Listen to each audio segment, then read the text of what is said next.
Assalamualaikum warahmatullahi wabarakatuh. Perkenalkan, nama saya Anggris Lipia Pratiwi dengan NIM 2521126. Baiklah, saya dari kelas PTIK 5D. Tujuan utama dari pembuatan video ini adalah sebagai persyaratan dalam ujian tengah semester pada mata kuliah administrasi server. Nah, di dalam video kali ini terdapat 4 pokok pembahasan. Yang pertama adalah konfigurasi IP statik, yang kedua adalah konfigurasi DHCP, yang ketiga konfigurasi FTP, dan yang terakhir adalah konfigurasi DNS server pada Debian 11. Selanjutnya, sebelum kita terlalu jauh membahas mengenai keempat pembahasan ini, ada baiknya terlebih dahulu kita mengetahui mengenai pengertian dari IP address.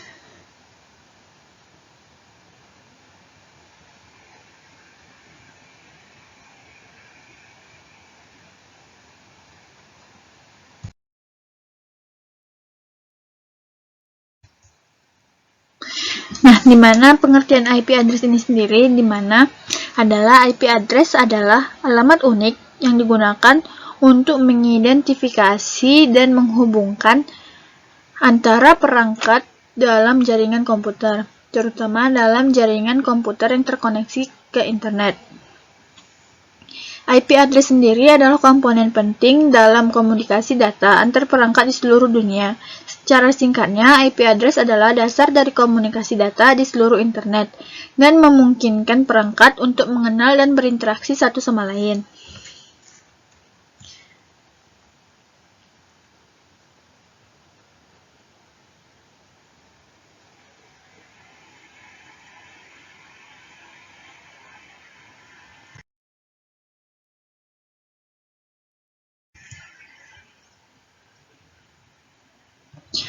Nah, selanjutnya ada fungsi dari IP address, di mana IP address ini sendiri memiliki fungsi utama agar setiap perangkat yang menggunakan koneksi internet ataupun jaringan bisa saling terhubung satu sama lain.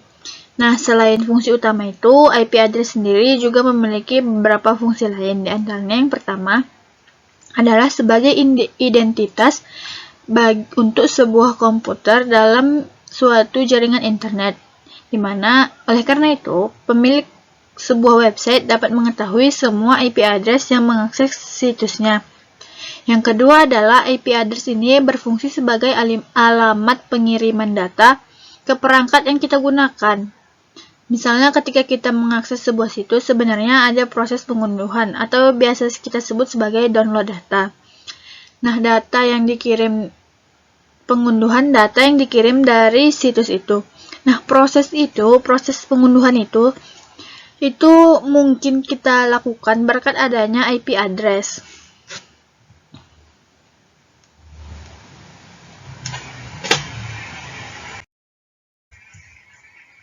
Kemudian yang perlu kita ketahui yang selanjutnya adalah versi dari IP address. Nah, versi dari IP address ini dibagi menjadi dua, yaitu IP address versi 4 dan IP address versi 6. Nah, kalau IP address versi 4 ini adalah IP address yang paling umum digunakan, di mana panjangnya adalah 32 bit dan 4 bagian oktet yang dipisahkan oleh titik, di mana setiap oktet itu berkisar dari 0 sampai 255. Nah, kepanjangan dari IP address IPv4 ini adalah Internet Protocol version 4. Nah, adapun contohnya seperti seperti 169.89.131.246 dan lain sebagainya. Yang kedua adalah IP versi 6. Kalau IP versi 4 tadi panjangnya 32 bit, kalau di IP versi 6 ini panjangnya mencapai 128 bit, di mana IP versi 6 ini ditulis dalam rangkaian digit heksadesimal 16 bit dan huruf. Heksadesimal 16 bit dan huruf. Kemudian dipisahkan oleh titik 2. Adapun contoh dari IP versi 6 ini adalah seperti yang ada di slide ini, yaitu 200.2.1.2F6E2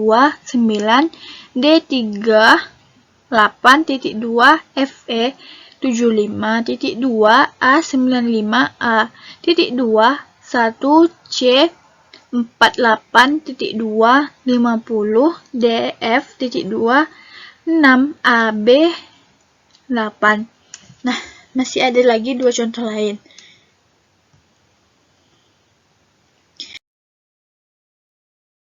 Selanjutnya adalah jenis-jenis dari IP address. Nah, IP address ini dibagi menjadi 4 jenis. Yang pertama adalah IP statik, yang kedua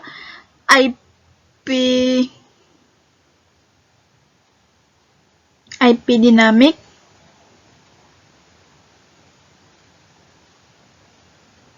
yang ketiga adalah public IP address, kemudian yang keempat adalah private IP address.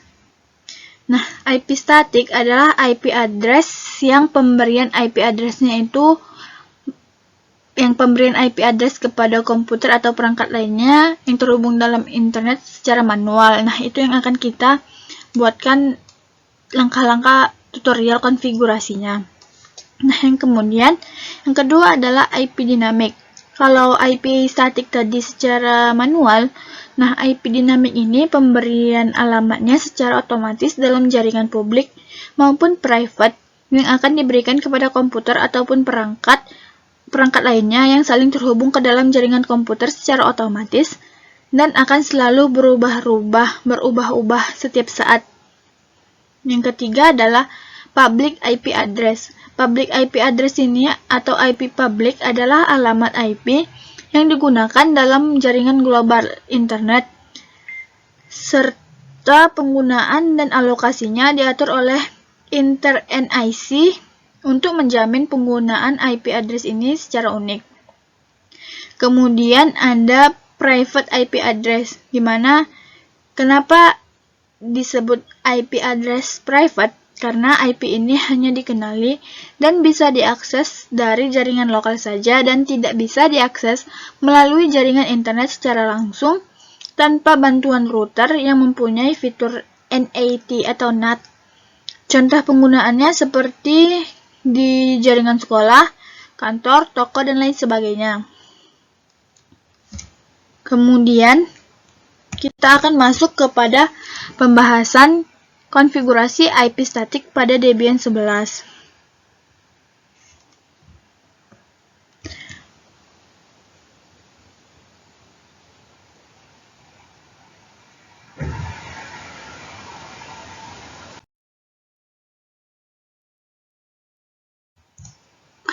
Adapun langkah-langkah yang harus kita lakukan untuk konfigurasi IP statik di Debian 11 ini adalah yang pertama, kita pergi dulu ke terminal. Kemudian di terminal itu kita ketikkan perintah IPA atau IP link untuk mengecek IP address. Nah, kalau di sini IP link. Nah, yang akan kita ubah itu di info 0S3. Kalau di sini kan belum ada itu inetnya, masih kosong, masih default gitu kan. Nah, itulah tugas kita untuk mengubahnya. Makanya kita konfigurasikan secara IP statik atau secara manual. Nah, kemudian untuk masuk ke interface saat kita mengubah itu, kita ketikkanlah perintah sudo nano /etc/internetwork/interface untuk bisa masuk ke dalam jaringan interface-nya. Nah, inilah di sini kan inet loopback masih kosong gitu kan. Nanti di dalam interface ini akan kita tambahkan detail-detail seperti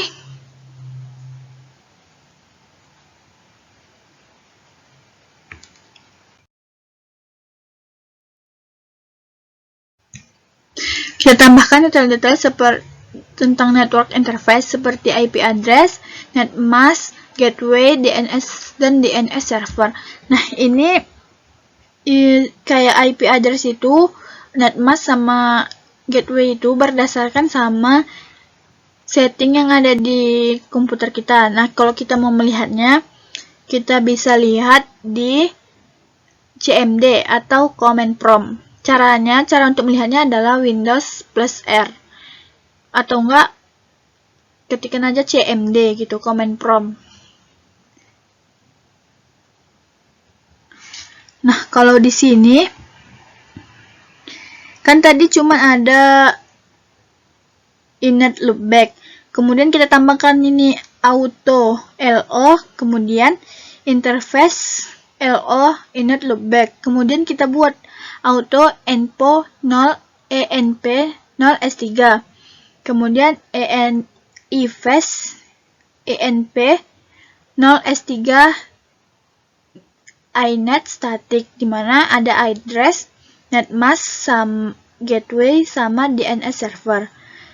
Nah, DNS server ini bisa macam-macam, bisa 8.8.8.8 atau 8.8.4.4.4 atau bisa 8.8.4.8.8.8. Nah, kalau di sini IP address-nya sendiri adalah 192.168.2.2. Nah, setelah kita ubah tadi di interface itu, kita masukkan kayak IP address, baru ada netmask, gateway, sama DNS. Kemudian kita konfirmasi. Sekarang kita restart alhamdulillah dengan cara kita ketikkan. Sekarang kita akan restart service networknya dengan perintah systemctl, dengan perintah sudo systemctl restart network manager .service seperti yang ada di contoh gambar ini.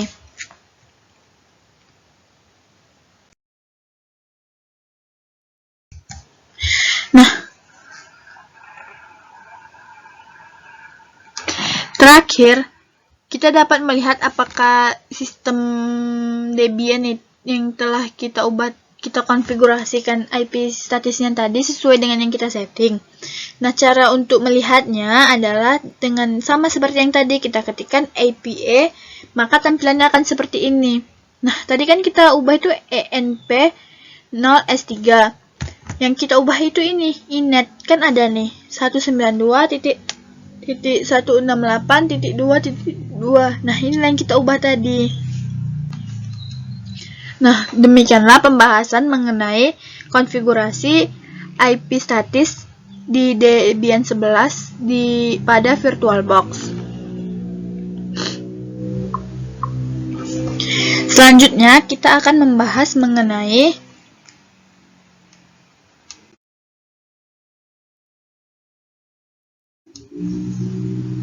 DHCP pada Debian 11 atau konfigurasi DHCP pada Debian 11 di VirtualBox. Sama seperti IP status tadi, kita juga harus mengerti terlebih dahulu bagaimana apa itu pengertian dari DHCP. DHCP ini adalah DHCP atau Dynamic Host Configuration Protocol adalah layanan yang secara otomatis memberikan nomor IP kepada komputer yang memintanya. Komputer yang memberikan nomor IP ini disebut sebagai DHCP server, sedangkan komputer yang meminta nomor IP itu disebut sebagai DHCP client. Dengan demikian, administrator tidak perlu lagi harus memberikan nomor IP secara manual. Nah, kalau secara manual itulah tadi yang kita buat itu IP statis. Nah, kalau DHCP ini secara otomatis. Kemudian, kita juga harus mengetahui pengertian dari DHCP server. DHCP server ini adalah sebuah layanan mesin yang menjalankan layanan yang dapat menyewakan alamat IP dan informasi mengenai TCP atau IP lainnya kepada semua klien yang memintanya. Beberapa operasi jaringan seperti Windows NT Server, Windows 2000 Server, Windows 2003 Server, atau GNU atau Linux seperti Debian 11 ini.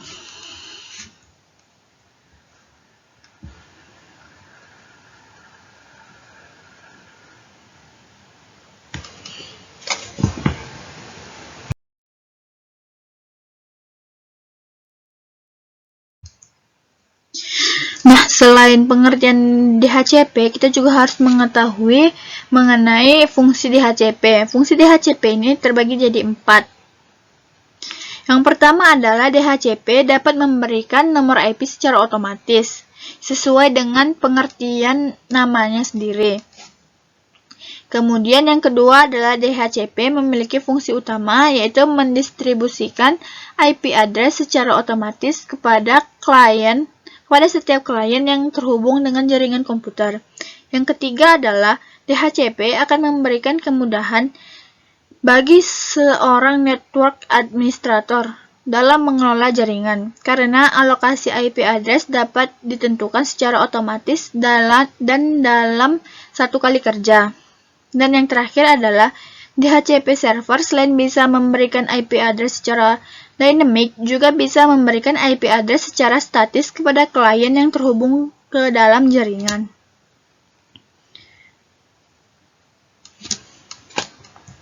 Selanjutnya adalah selain dari kemudahan-kemudahan kemudian adalah kelebihan dan kekurangan dari DHCP server ini sendiri. Dimana yang pertama, kelebihannya adalah DHCP server ini dapat memudahkan dalam transfer data kepada PC klien lain atau PC server. DHCP juga menyediakan alamat-alamat IP secara dinamis dan konfigurasi lain. Kemudian, DHCP memungkinkan suatu klien menggunakan alamat IP yang tidak bisa dipakai oleh klien lain. Kemudian, DHCP memungkinkan suatu klien menggunakan satu alamat IP untuk jangka waktu tertentu dari server. Yang selanjutnya adalah DHCP juga menghemat tenaga dan waktu dalam pemberian IP, karena IP-nya ini diberikan secara otomatis. Kemudian, mencegah terjadinya IP conflict. IP conflict itu maksudnya kayak dua IP yang sama gitu. Jadi mencegah terdapatnya dua IP yang sama. Kemudian selain dari kelebihan-kelebihan yang telah diberikannya, DHCP ini juga memiliki kekurangan, di mana kekurangannya adalah semua pemberian IP tergantung kepada server. Maka dari hal itu, jika nanti servernya mati, maka semua komputer akan disconnect atau saling tidak terhubung, karena tidak ada server yang dapat memberikan mereka IP secara otomatis.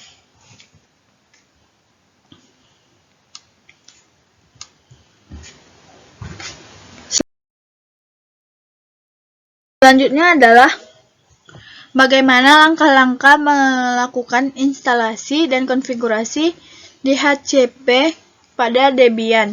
Yang pertama, kita harus login terlebih dahulu di dalam Debian menggunakan user root. Ini seperti ini, Debian login, kita ketik root, kemudian passwordnya ini biasanya tidak terlihat, seperti ini kan, itu terlihat.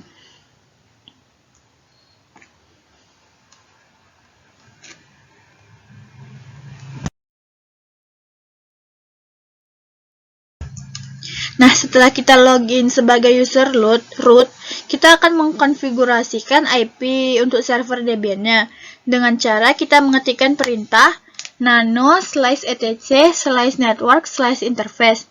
Nah, untuk masuk ke konfigurasi IP-nya. Kemudian, tulis konfigurasinya seperti ini. Seperti ini kan, di ifs address netmask, seperti di IP static tadi. Nah, jika sudah keluar konfigurasi jika kita ingin keluar dengan cara kita simpan dulu, kita klik, kita tekan Ctrl plus O untuk menyimpan dan Ctrl plus X untuk keluar dari konfigurasi dari interface ini.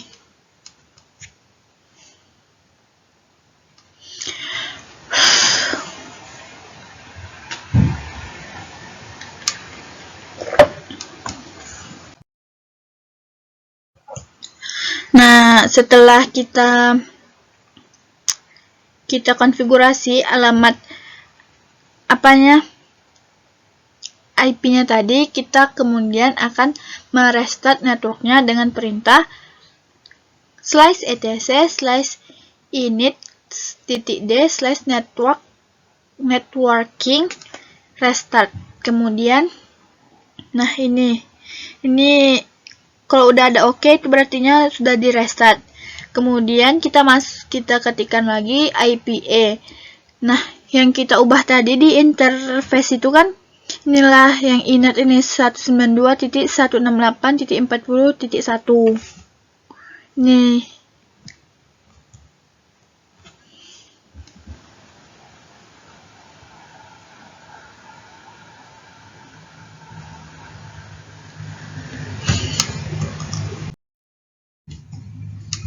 Nah, setelah kita ubah tadi, kita kemudian kita masukkan di FD2 ke PC Debian.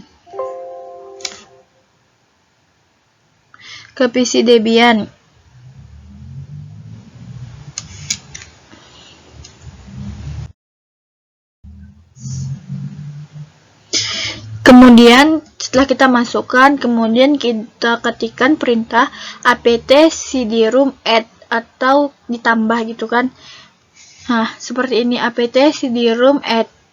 Kemudian setelah DVD berhasil dimasukkan, kemudian akan kita ketikkan perintah sebagai berikut, yaitu apt spasi get update.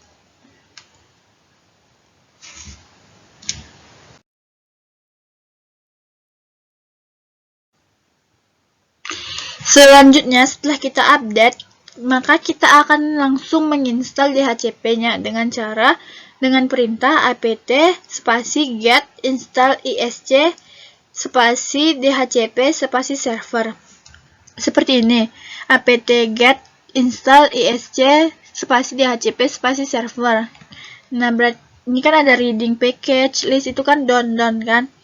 Kalau udah ada, kemudian nanti setelah down itu, nanti akan ada pertanyaan yes, y atau n, atau itu yes atau no. Kemudian kita klikkan aja y atau yes, kemudian kita enter. Maka sampai proses instalasi selesai.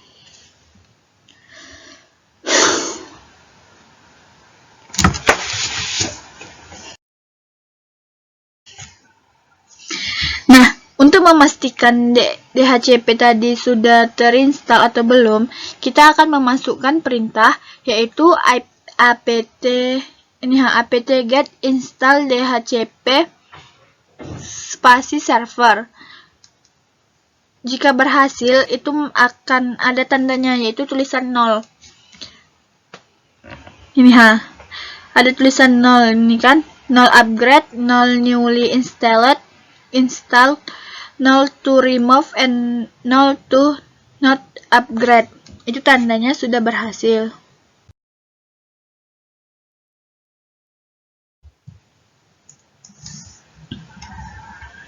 Selanjutnya, setelah selesai kita menginstal DHCP servernya, sekarang kita akan mengkonfigurasikan DHCP servernya. Dengan cara, pertama kita masuk ke konfigurasi DHCP servernya dengan cara mengetikkan perintah nano/etc/dhcp/dhcpd/conf atau config gitu kan. Nah, gambarnya ini seperti ini. Ini adalah konfigurasi defaultnya DHCP itu.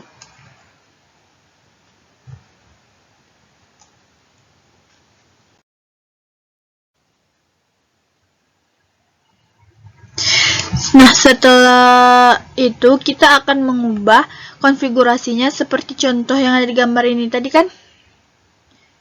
tadi kan ada pagar-pagarnya kan. Nah, pagar-pagar itu kita hapuskan. Nah, setelah kita hapus itu, kemudian kita akan simpan. Cara simpannya sama kayak tadi, tekan tombol kontrol plus O, kemudian untuk keluar kita tekan kontrol plus X.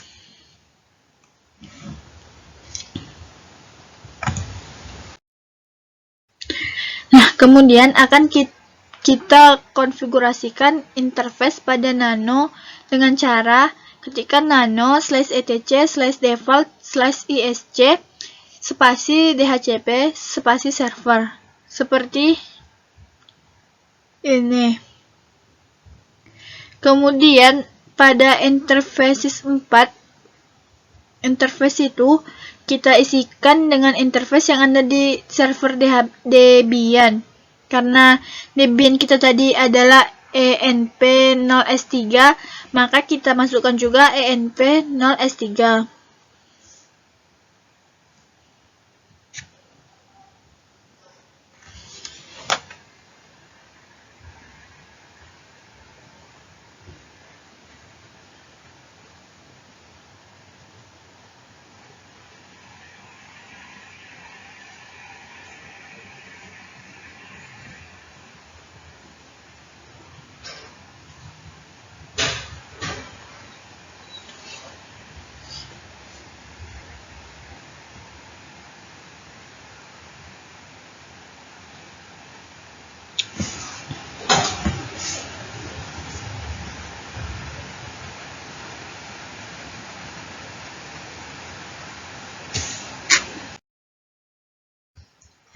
Kemudian jika kita sudah keluar, kita akan restart dhcp-nya dengan perintah /etc/init.d/isc spasi dhcp spasi server restart. Nah, jika ada tulisannya oke ini berarti konfigurasinya berhasil. Tapi jika failed, kita akan mengulangi konfigurasinya dengan kita akan mengulangi konfigurasi IP-nya ataupun kita akan mengulangi konfigurasi DHCP-nya.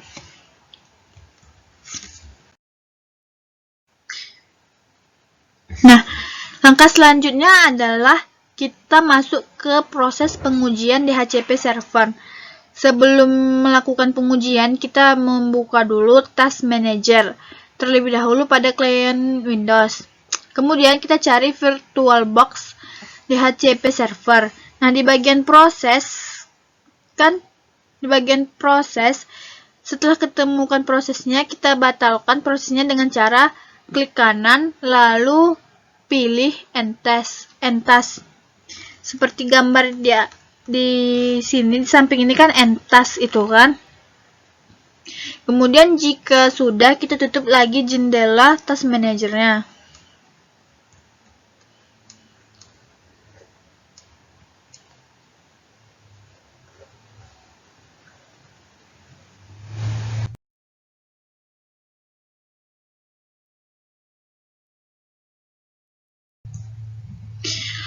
Lalu setelah kita tutup, kita masuk ke Network and Sharing Center pada klien Windows. Ini biasanya di setting nih.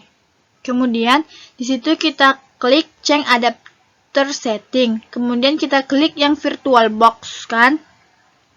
Nah, setelah kita klik VirtualBox ini, kemudian kita ubah konfigurasi IP-nya seperti gambar yang ini. Jika sudah, kita klik OK. Lalu kita tutup semua jendela konfigurasinya. Setelah selesai mengkonfigurasi ulang IP-nya menjadi request IP otomatis dari DHCP server atau meminta IP langsung dari DHCP server.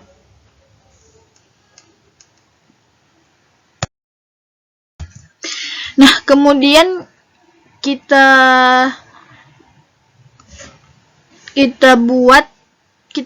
buat disable di network adapter di VirtualBox tadi.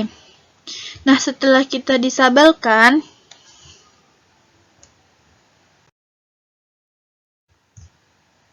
kemudian kita enablekan lagi, tapi tunggu sejenak, biarkan klien Windows meminta IP otomatis dari server DHCP-nya.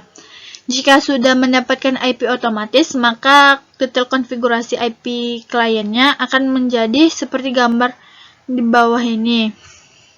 Yang ini.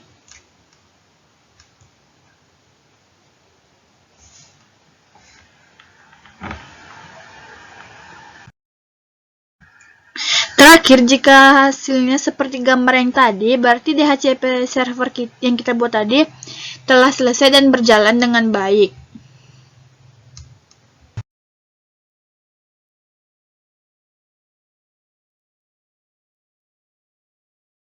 Materi yang ketiga yaitu konfigurasi FTP pada Debian 11 di VirtualBox. Nah, sebelum kita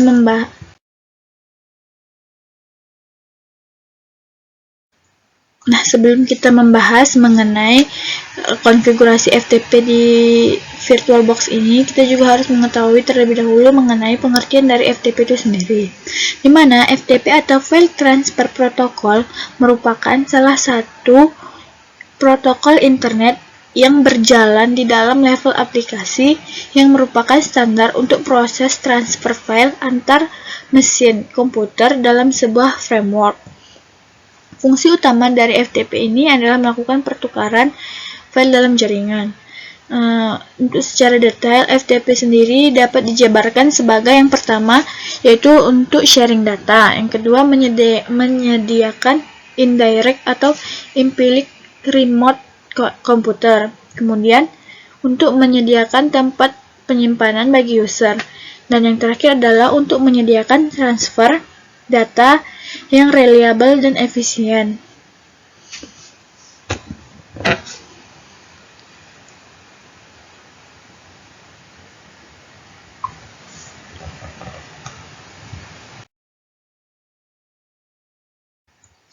Kemudian, selain dari itu, FTP ini memiliki kelebihan dan kekurangan. Yang kita bahas terlebih dahulu yaitu kelebihan dari FTP itu. Di mana FTP itu dapat mempermudah dalam mengunggah data. Yang kedua, FTP itu dapat mentransfer data karena dari namanya saja file transfer protokol gitu kan.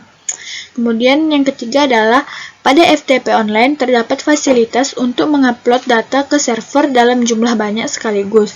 Jadi tidak satu persatu. Kemudian pada FTP dapat melayani tukar-menukar file atau sharing gitu. Kemudian FTP ini merupakan versi paling GRACE, juga dilengkapi dengan seperangkat program program audit dan penanganan account. Kemudian selain dari kelebihan yang saya jelaskan tadi, terdapat juga kekurangan dari FTP ini, di mana FTP ini merupakan cara yang tidak aman untuk mentransfer suatu file, karena file yang dikirimkan itu tanpa dienkripsi terlebih dahulu, karena takutnya kan kalau nggak dienkripsi takutnya dihack, bisa dicuri, bisa dibobol gitu kan datanya. Kemudian keamanan dan kemudahan penggunaan seringkali berbentrokan dan menjadi dilema para administrator sistem. Berbentrokan di sini maksudnya beradu gitu orang itu, kemudahan dan keamanannya. Jadi para admin itu kayak dilema, bimbang gitu kan. Kemudian yang terakhir adalah FTP ini desainnya masih lemah sehingga mengakibatkan tidak terinformasinya para administrator sistem mengenai risiko yang mereka hadapi. Kemudian kita masuk ke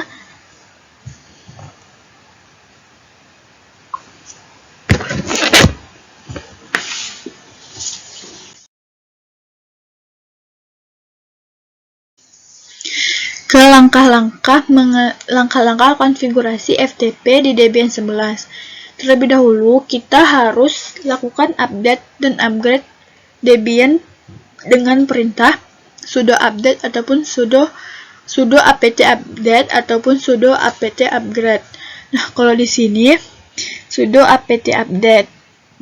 Nah, ini tulisannya kan ada reading package list sama dengan don't, berarti sudah gitu.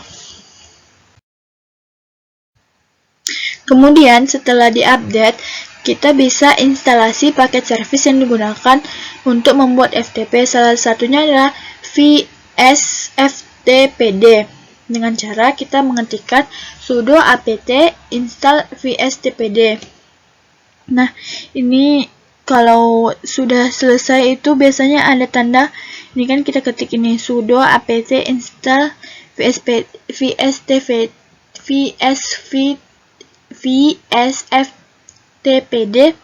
pada gambar yang pertama ini kan installnya. Kemudian kalau sudah itu biasanya tanda gini, nolnya, nol upgrade.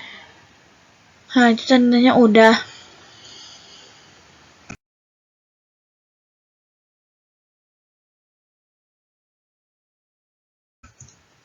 Kemudian, setelah sudah kita install, kita bisa cek status layanan FTP dengan perintah sudo systemctl status vsftpd.service. Nah, ini statusnya aktif.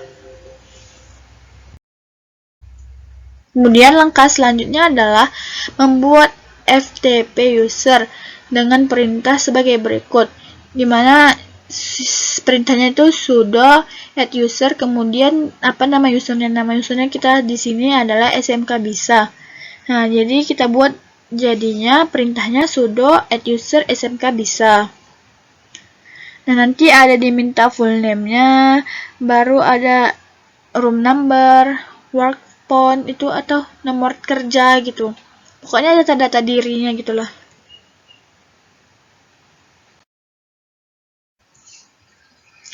Nah, setelah itu kita tambahkan FTP user di atas ke dalam daftar yang diizinkan login ke layanan FTP dengan cara menambahkan daftar ke file vsftpd.userlist sebagai berikut.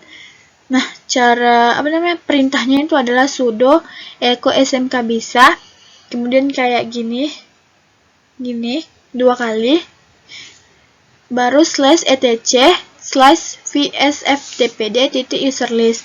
Nah, ini gambar yang pertama nih,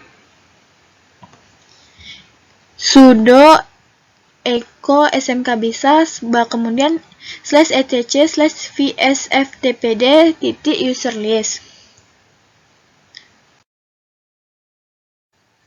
Nah, kemudian untuk membuat directory FTP user ini sekaligus kita atur hak akses atau permission dan kepemilikan atau ownership dengan perintah sebagai berikut.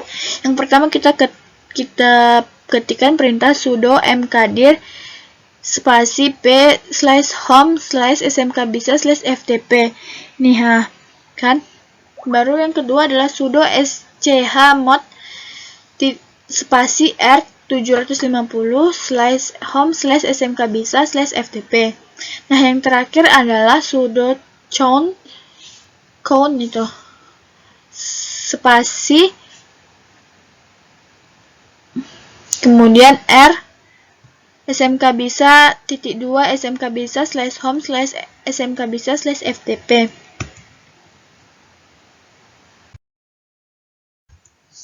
Nah, setelah itu kita kemudian melakukan konfigurasi file default dari vsftpd tadi yang terletak pada directory /etc/vsftpd.conf dengan menggunakan perintah sudo nano /etc/vsftpd.conf. Inilah perintahnya kan, yang paling bawah ini.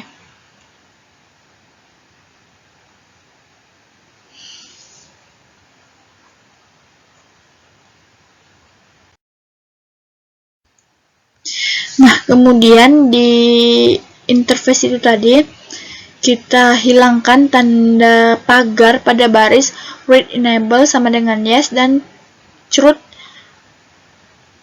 local user sama dengan yes. Ini pertamanya kan pakai ini kan, pakai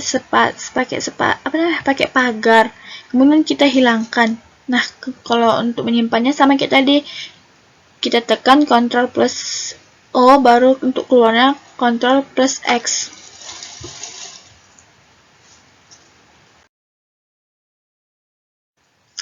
Nah, selanjutnya adalah kita restart paket layanan FTP tadi dengan mengetikkan perintah pada terminal dengan cara sudo systemctl restart vsftpd.service. Kemudian, nah ini yang di atas ini kita restartkan.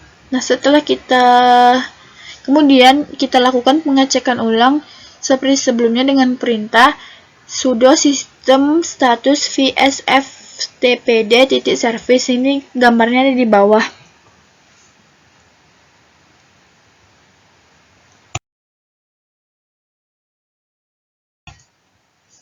Yang terakhir adalah kita konfigurasi firewall untuk port FTP dengan perintah sebagai berikut. Yang pertama itu adalah sudo ufv allow 20/tcp.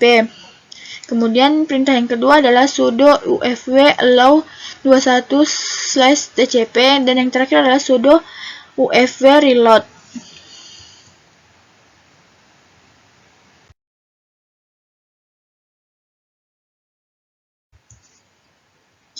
Nah, langkah-langkah pengujian setelah kita install FTP tadi, kemudian untuk menguji apakah FTP itu bekerja atau tidak, kita bisa mengujinya pada sisi server maupun pada sisi klien menggunakan file manager ataupun explorer maupun aplikasi file transfer seperti FileZilla. Kalau kita menggunakan file export manager, kita bisa masukkan alamat FTP /2/2 kali, kemudian alamat IP server pada address bar. Seperti yang ini di gambar ini.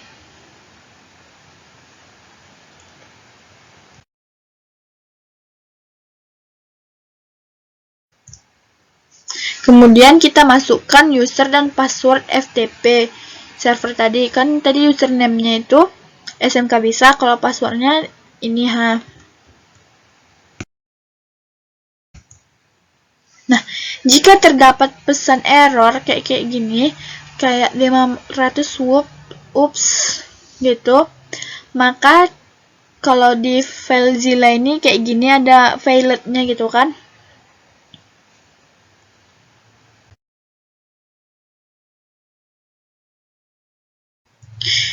Maka kita bisa tambahkan baris di bawah ini dengan cara di file apa tadi, file /etc/vsftpd.conf itu kita tambahkan allow readable truth itu sama dengan yes. Kemudian kita restart kembali FTP servernya dengan perintah sudo systemctl restart vsftpd.service.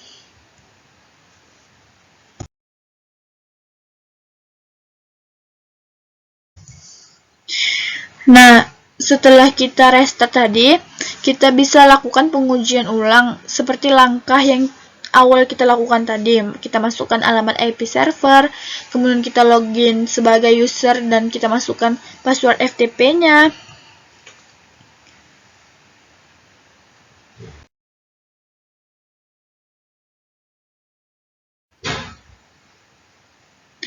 Nah, itulah materi.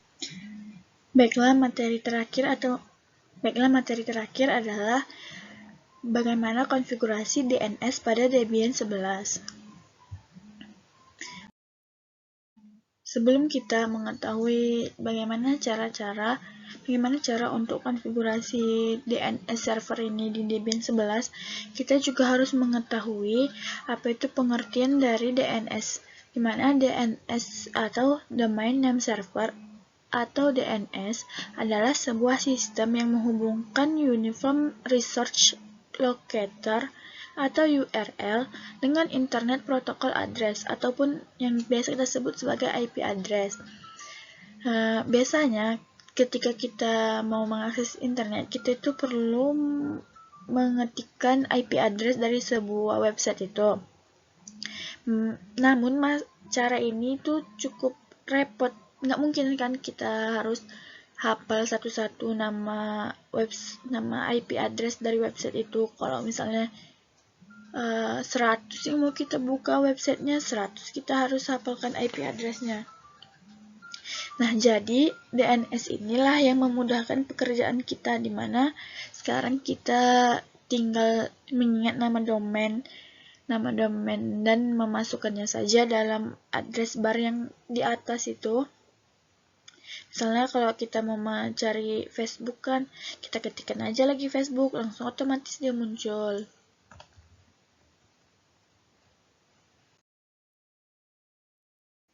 Kemudian, dari pengertian tadi, DNS ini memiliki 3 fungsi. Yang pertama yaitu meminta informasi IP address sebuah website berdasarkan nama domain. Yang kedua, meminta informasi URL sebuah website berdasarkan IP address yang dimasukkan. Kemudian yang terakhir, yaitu mencari server yang tepat untuk mengirimkan email.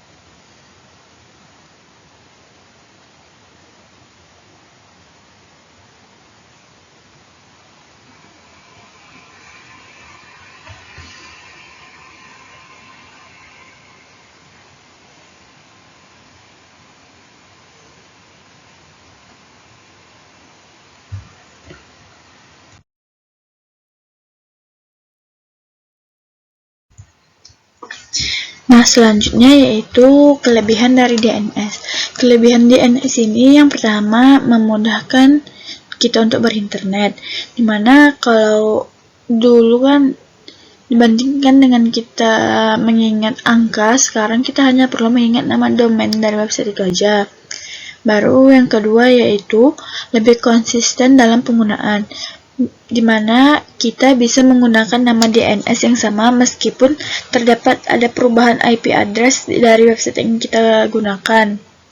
Baru yang ketiga yaitu lebih mudah dikonfigurasi. Dimana saat terjadi kendala pada IP address yang digunakan, kita bisa mengganti dengan IP yang berbeda dengan cukup mudah.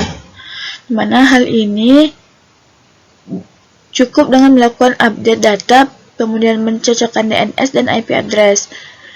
Kemudian yang terakhir lebih aman, karena ketika kita menggunakan sistem DNS, semua aktivitas transfer data online akan melalui server DNS sendiri yang terjaga keamanannya.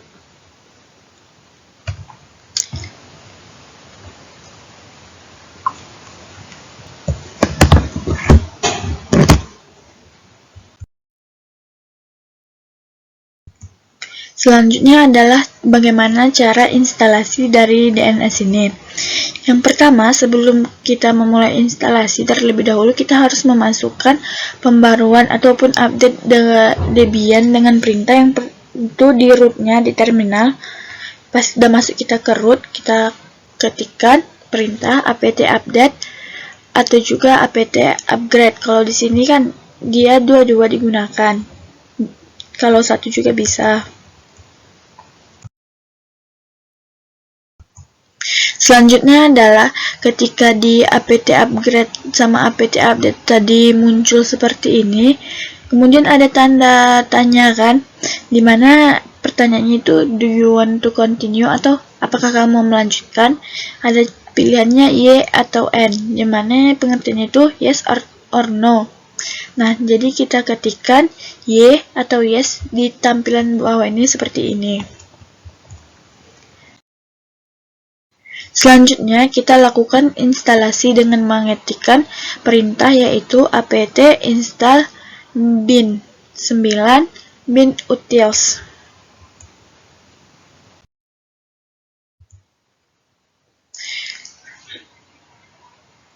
Dimana setelah kita lakukan install itu, sama seperti saat kita update tadi, ada pertanyaan do you want to continue, baru kita pilih lagi ya. Nah, bin 9 utils ini berfungsi sebagai konfigurasi pada layanan DNS itu sendiri.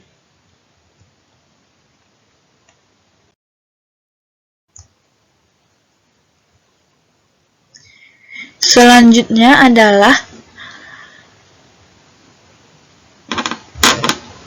kita membuat domain dari server Linux dengan menggunakan TLD atau Top Level Domain.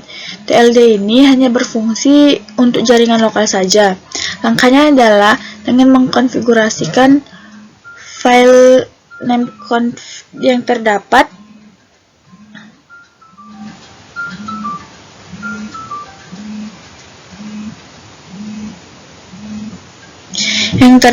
pada direktori /etc/bin. File ini berfungsi sebagai zona dan direktori file forward dan reserve, di mana perintahnya itu adalah /home /sys baru pagar kan nano /etc/bin /name.conf.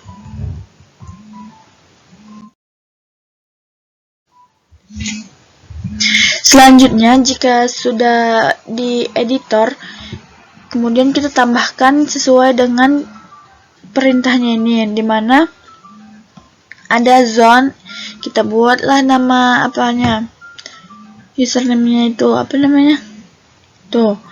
Kemudian setelah sesuai, kita sama seperti tadi, kita untuk nge-save-nya kita tekan Ctrl+O. Dan untuk keluarnya adalah Ctrl+X.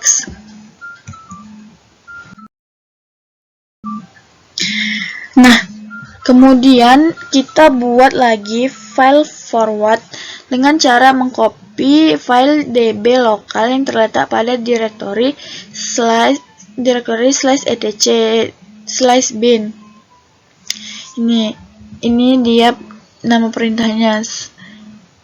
Kemudian untuk membuka file forward ini, kita buka nano /etc/bin /forward. Nah, file forward ini berfungsi untuk mengkonfigurasikan alamat domain ke alamat IP, dimana sedangkan file reserve ini berlaku sebaliknya, yaitu mengkonversikan alamat IP server ke domain. Selanjutnya kita ganti localhost dengan hostname smkn1 seperti yang sudah kita buat tadi di zone itu. Ini jadi kita ganti sesuai dengan perintahnya yang ada di sini.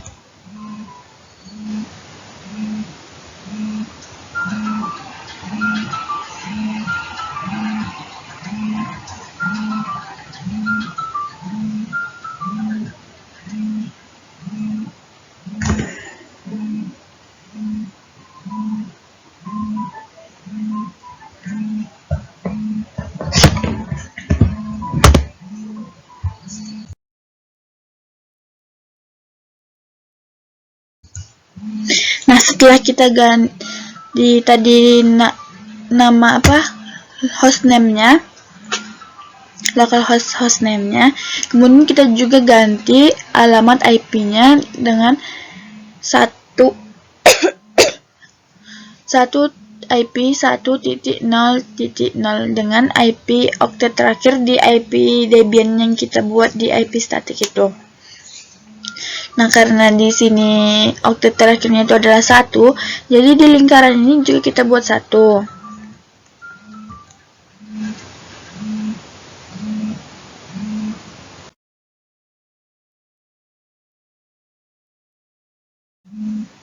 Nah, setelah kita ganti oktet terakhirnya, kemudian kita tambahkan DNS server dari server Linux pada file resolve.conf dengan perintahnya itu adalah nano /etc/resolve/resolve.conf. Kemudian kita pastikan name servernya itu sesuai name server ini adalah IP address kita. Pada baris pertamanya itu adalah IP address kita.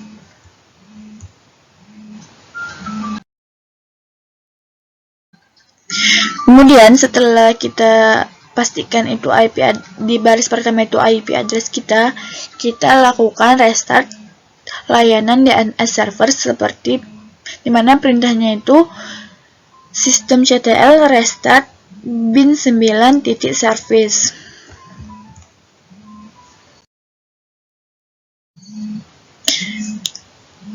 Nah, setelah udah kita install, kemudian kita uji DNS server kita yang telah kita install tadi kan.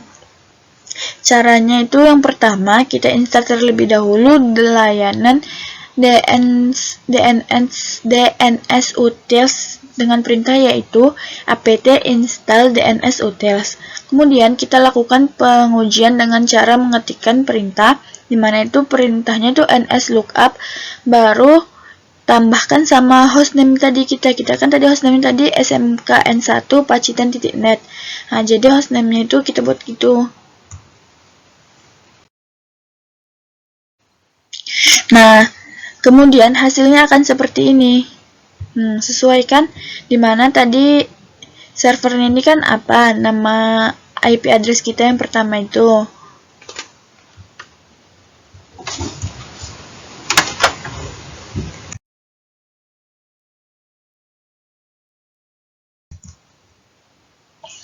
Nah, kemudian kita juga lakukan pengujian dan bisa melakukan pengujian dengan cara mengetikkan nslookup baru spasi sama IP address kita. Nanti kalau kita pakai IP address kita, munculnya itu IP address-nya duluan, baru nama dari hostname-nya.